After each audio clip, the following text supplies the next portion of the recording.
The outrage you feel at the leadership behaviours we're witnessing today, it comes from exactly the same place as the actions you find so reprehensible.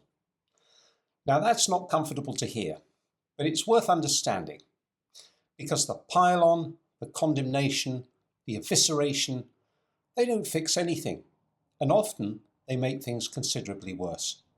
Fighting fire with fire just creates more fire. In this video, I'll show you why outrage is toxic and what to do instead.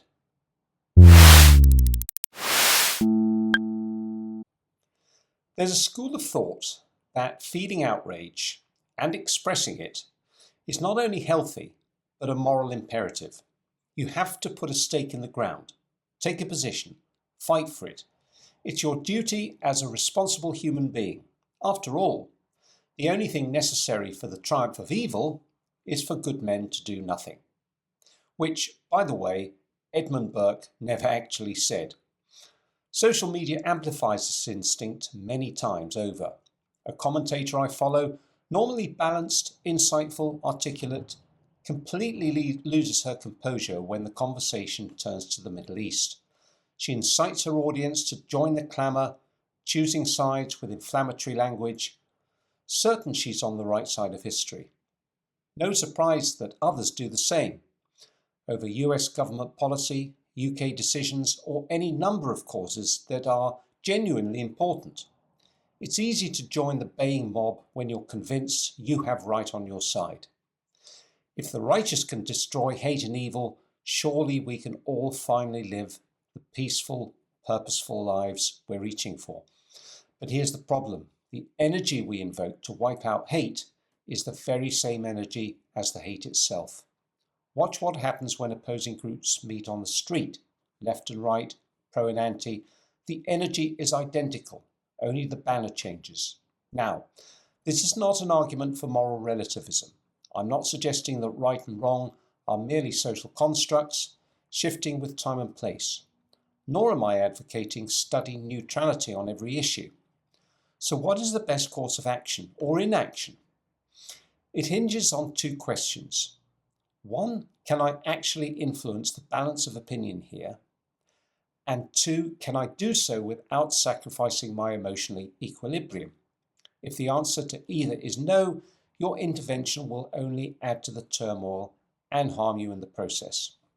There are important, contentious injustices in the world that, perhaps regrettably, you will never have any meaningful influence over.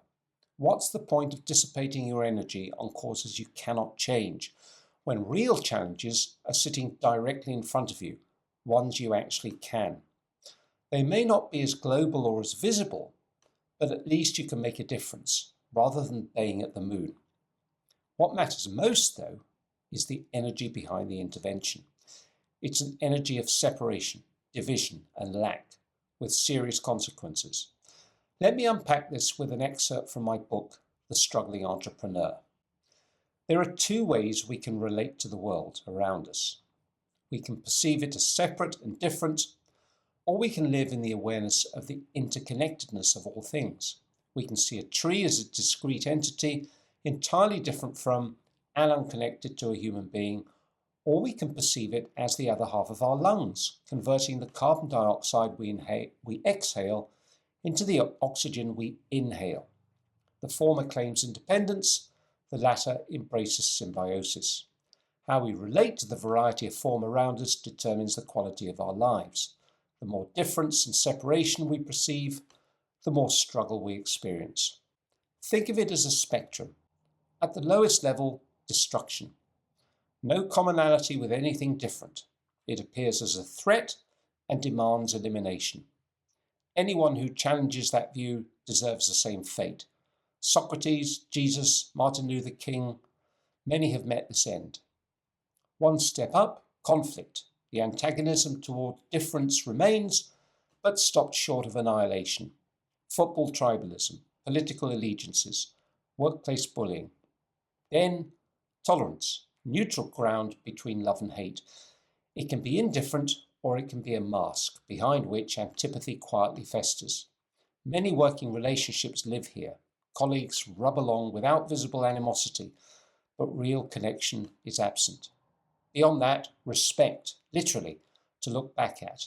In that act of looking back, we begin to see commonality, not just contrast, something in others we recognize in ourselves. That is the beginning of unity. And at the highest level, love, when a likeness overwhelms and difference is celebrated.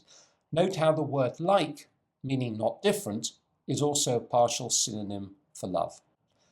The message is straightforward. If you want to experience harmony, you have to express it. If you express hate, you will live inside it, regardless of the cause, regardless of how justified you feel. The route to peace is not through anger. No matter what the other side is doing, you have to embody what you wish to experience. So if you find yourself drawn between two opposing camps, by all means take a view, but hold it lightly. Don't let it harden into a visceral urge to destroy your opponents, particularly so when your influence over the outcome is limited.